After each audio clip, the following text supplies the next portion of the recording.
Happy Sunday, everybody, and welcome to a big edition of Woodbine Racing Live. There are 12 races in store for you this afternoon, 2 stakes events, both of them Heritage Series races, the Lake Ontario, as well as the Ashbridges Bay. I'm Elisa, this is Jeff, and we are grateful to be in a nice studio today because our hair would just be a disaster out there. It's going to be wind assisted down the backstretch, but they are going to hit it turning for home. Yeah, what's with Sundays and weather as of late? Last Sunday we got one race in, had to cancel, and today the wind is going to be a factor as well. Boy, the temperature ever dropped last night. So it got nice and mild yesterday for this time of the year, and then then I looked at the long-range forecast. I think it's supposed to be 10 next Friday. So 10, wow, yeah, that's great. So this is November, right? But there's this foreign object that I see in the sky. It's bright, and it's very wonderful to see, and it's called the sun, which is nice. It is. Now, the sun was shining on quite a few of our riders yesterday. Patrick Husbands doubled up on the program with 2 nice wins.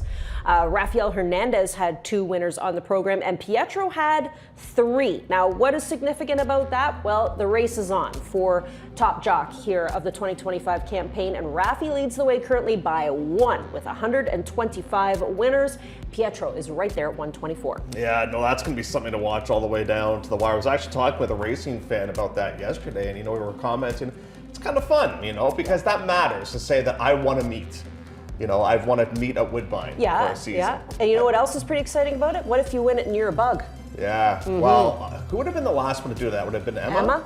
That's going to be my guess. Yeah. But here's looking how the track played yesterday. Speed was not great. It really was not. And for the most part, he wanted to come from off the pace. 10 of the 12 horses that won on yesterday's program did come from off the pace. Logistics was our second speed winner on the program back in race number 12. This was the highlight of the day for me, though. Anytime we get to see no balls in action, I'm a very, very happy camper. A bunch of, horses that we thought were maybe overmatched ran well, like an Awesome Bourbon ran well.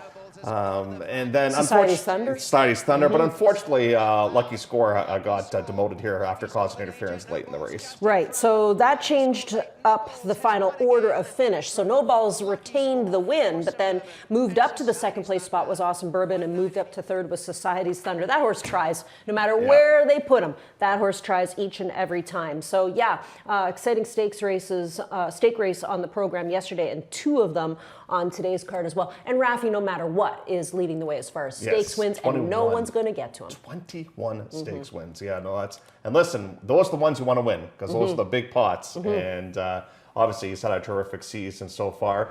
I think Fraser is going to have a really good year next year, Fraser Abley. He's having a great year this year, and I think he's going to be even better next season. It's funny, we like to hang out upstairs on the 6th floor.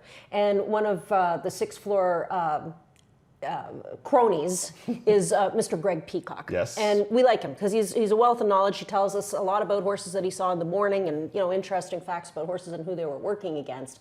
But he said, I would say about 4 months ago to me, he said, you know what? That Fraser Abley kid, he could be a top 5 rider for 10 years. Yeah, yep. No, I agree. He's just, and you know what the big thing is too? He's into some big barns now. Which is, you got to have the horse, right? Yeah, he rode for Josie and had a winner. Yeah, first rider for Josie, I would say right now, and he's riding for Cassie more now. Yeah, actually, he had 2 winners on the program yesterday. That other one was Ginger Zip for Harold Laddiser. Big form reversal for that one. Big form reversal. There was another one with Highland Peak, but we won't talk about that one. Alrighty, let's take a look at what happened this morning during training and see what Ernie Perry saw and see how he rated the track. He rated it a 3.5. That seems to be where he's been in the last, let's say, 4 to 6 weeks, would you say? Inside, better position, and Blanco. Hey, look at that one. We haven't seen Blanco in a while. Yeah, the horse that is all white. And I wonder if they're going to go back to sprinting with Blanco. I wonder if that's going to be the future with that one. And our good friend Ernie says the race of the day is going to be race number 9 on the program. So that will start off late sequence that includes a couple of stake races on the program here today as well. And that's got high-level allowance horses there going a mile and a 16th. And you get Runaway again in that spot. and we'll see if he's able to bounce back with a better race. Yeah, we get Sudbury's Ghost on today's program too. He was the winner of the plate trial. And we have a new rider making his debut today as well. And, you know, I was thinking about going in and interviewing him ahead of his race, but I think he's got enough on his plate today, and that is a young man by the name of Christoph Douglas, who will ride Pierre for Kevin Attard in race number 6, no whip, because remember, when you start off, you can't use one. So he works for Kevin in the morning, and one thing about Alan Bill Wellington and Kevin, they are not afraid to give riders their first opportunities aboard horses. Micah Husbands comes to mind, obviously Pietro comes to mind. Now Christoph gets a chance to ride this horse as well too. So it's nice that, you know, if you're first mount, you're not on a 9-9-1 shot. You got a logistic chance to win the race. That's true. Yeah, that's true. All right, let's get started with the handicapping on today's program. The opener on the card today are 2-year-old maidens, and if they're in for tags, it's $25,000. You get some first-time starters in this group. Elgin Park, a firster for Bill Theranis. Bill had a nice 2-year-old winner on the program yesterday with Japonka. His 2-year-olds win at a very high percentage clip, and this one comes in off of a work from the gate. Looks like this horse is the workmate to the 6, Encore Mo, also from the Bill Theranis barn. So they've been working in tandem recently. And Elgin Park is from the same family as Symbol Court that we know obviously very, very well around these parts. And Encore Mo is a half to a 2-year-old that was stakes placement third in the Simcoe by the name of Wicked Black Bullets. Now, No Cape gets to be protected in this category after 3 consecutive races against main optional 40s, and now gets to drop in class.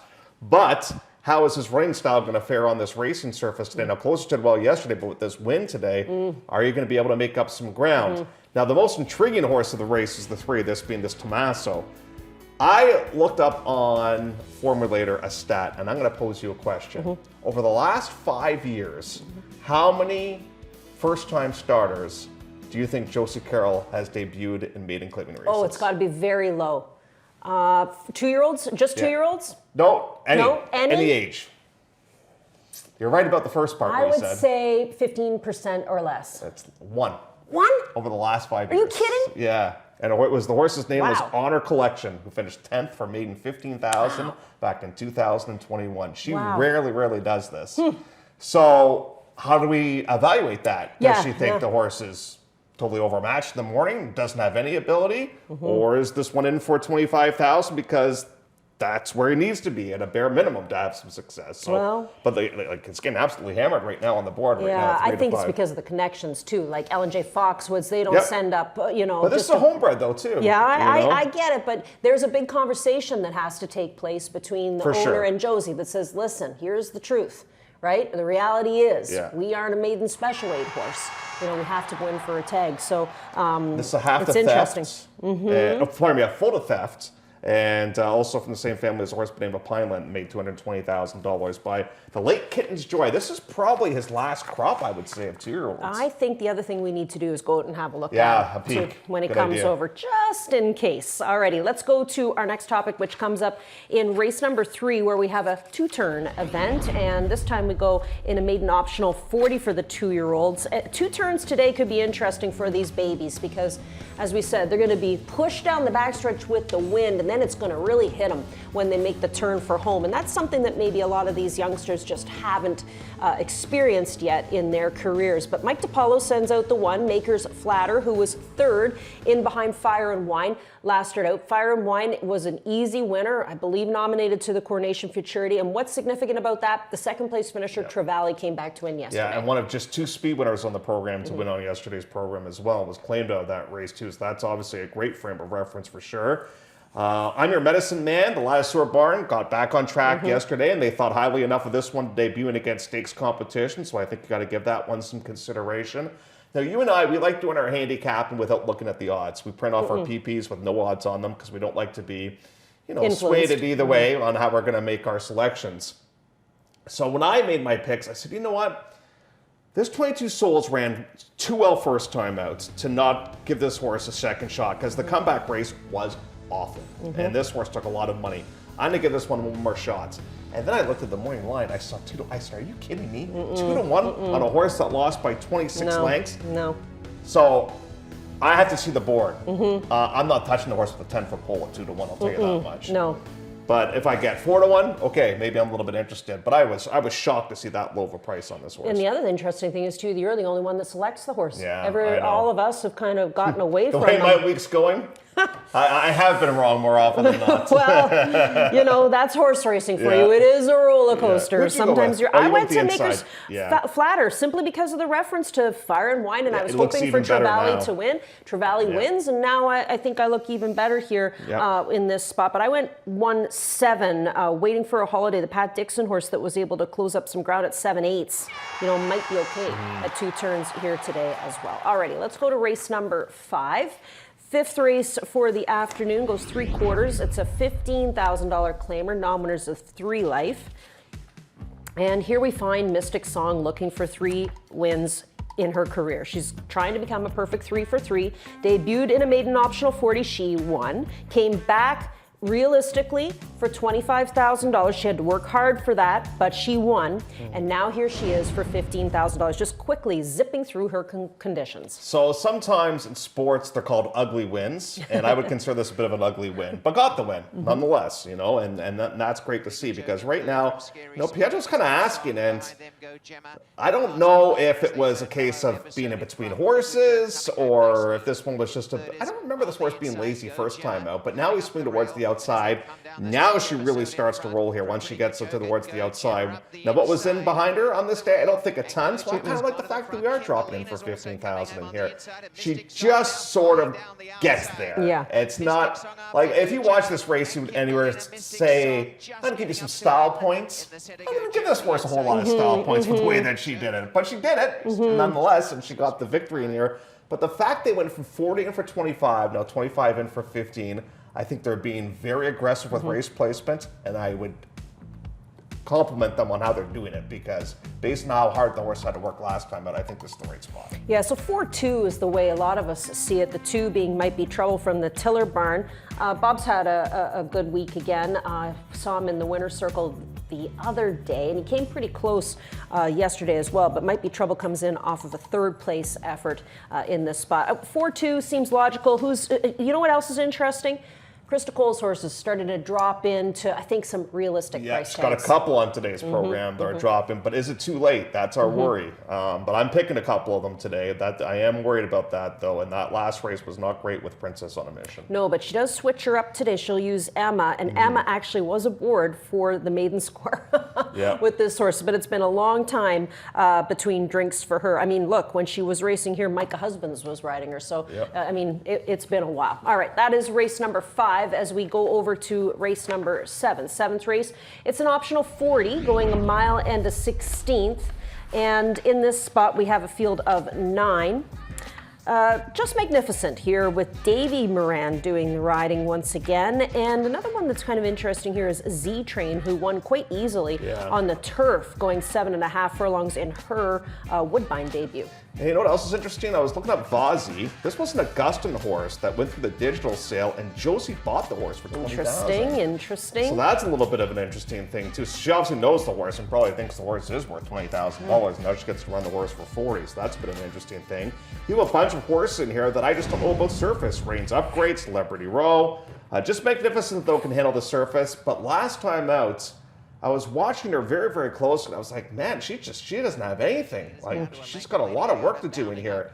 And just now she starts to kind of fly in here. And we're actually going to lose her, I think, at some portion of this replay. But just watch how this horse finishes up in here. Now, again, if this was yesterday's racetrack, I'd be fairly confident this horse was going to run well here today. Look how much ground this horse has to make up in here. And we're going to lose this one, and then all of a sudden it's just going to fly onto the screen here. It only loses by about 2 lengths, and that was for $40, the same type of price tag as today. And just is going to fly home right now. And like, we're putting on the app, but just too late, too far back. And I don't know, sometimes, sometimes you say, well, what's that rider doing? Like, sometimes horses just take a while to respond, or they're a little bit lazy and they don't want to do it, and all of a sudden they're like, all right, I'll do it.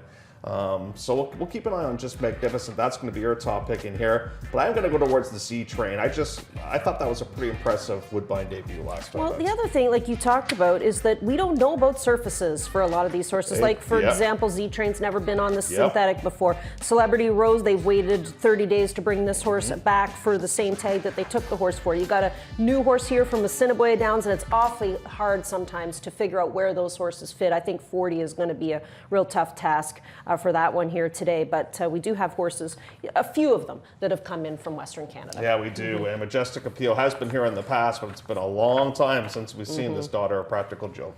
Race number 8 will kick off the final pick 5, but we'll go over to the 9th race for our next portion of the analysis, and that's a $50,000 claimer going a mile and a 16th. Now, this is a nice group. I mean, you have Runaway Again, who's the Prince of Wales winner, and then he came back in the Ontario Derby and laid an egg. I mean, it just was not a great race for him.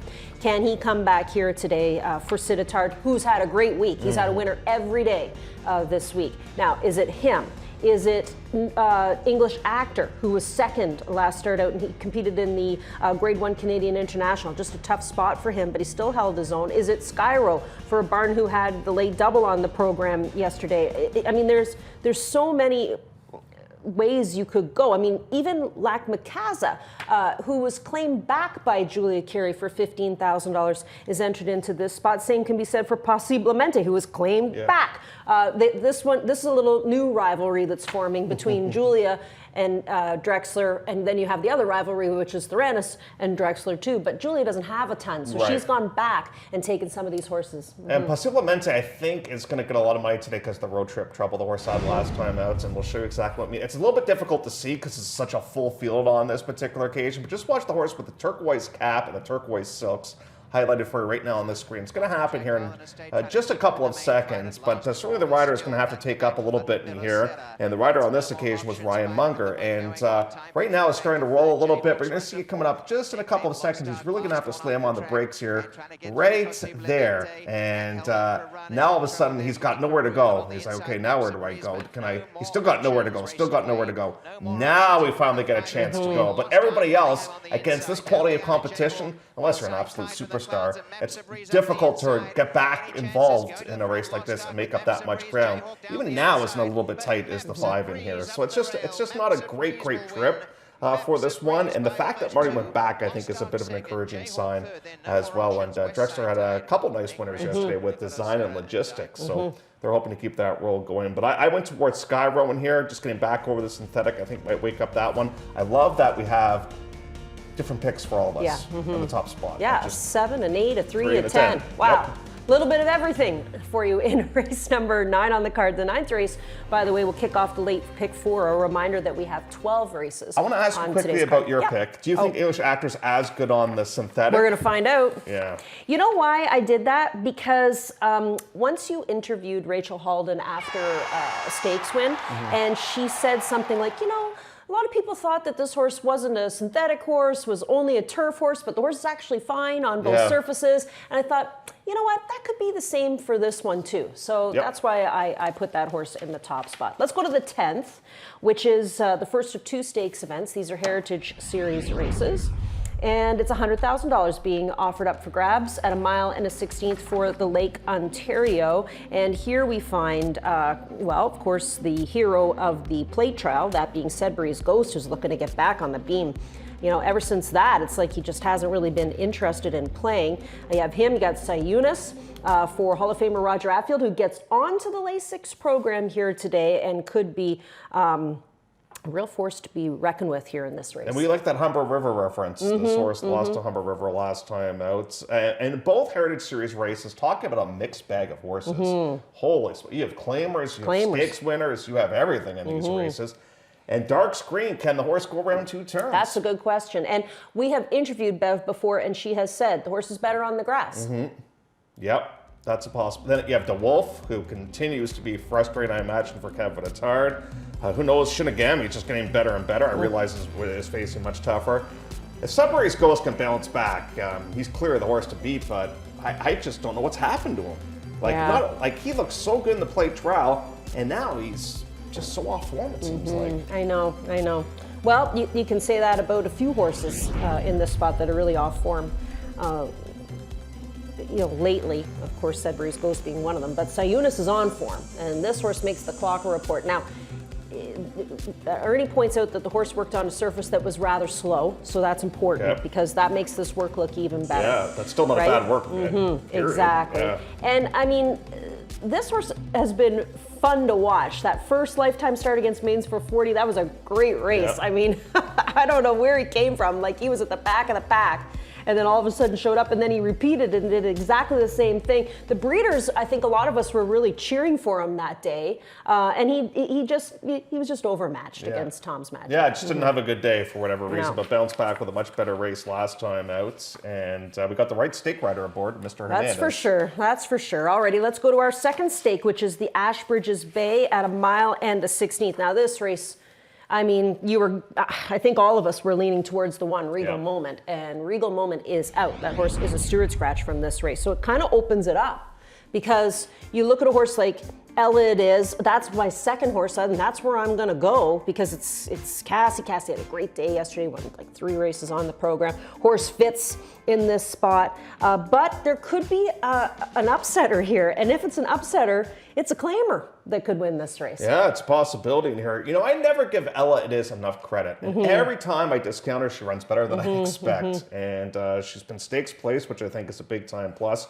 But you're right about Regal Moment. Like, this is just a crushing blow to have a horse that I think probably would have been 6-5 in this race to have to be scratched. That just totally stinks. Hint, can she in start number 3 be able to become a stakes winner? You know, she was a clocker horse first time out. Second time out, she was able to win. She's from the same family as Arashi. Juicy Hannah, I think if Juicy Hannah was in for 25, you'd be all over that horse. Oh, yeah. But now goes and has to face a little bit tougher. Brengan Girl's trying to get back to where she once was. I think we're kind of right with the 2-4. It's 2-4-4-2 as far as I'm concerned here. I just don't know what's up with Brengan Girl. I can't figure her out right now. No, I only tossed her in out of respect for the outfit, really, and the fact that you get Hernandez, like you said, who just is riding so well and winning a lot of our stakes races here this season. That is the 2 stakes events, and guess what? We have one more race, but we're going to talk about that one momentarily. We will take a quick commercial break. When we come back, we'll discuss the 12th and final.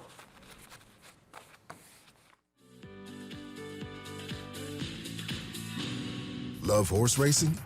HPIBet.com is Canada's leader in online horse betting. Access thousands of live races from hundreds of tracks worldwide instantly. Enjoy the most advanced betting tools like AI Smart Picks and exclusive cashback rewards you won't get anywhere else. Join today and get up to $100 in free bets. Get the ultimate horse betting experience with HPIBet.com.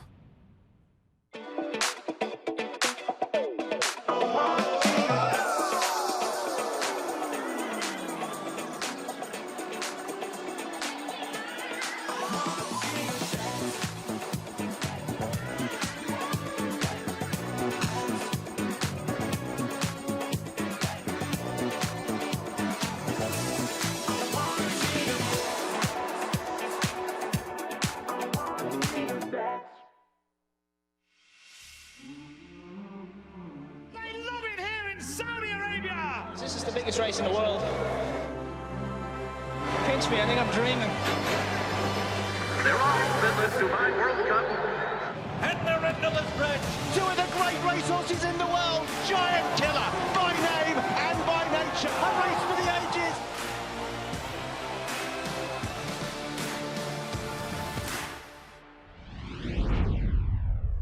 Well, before we get to race number 12, which has a massive carryover for the Jackpot High Five, we will discuss our plays of the day. What you got?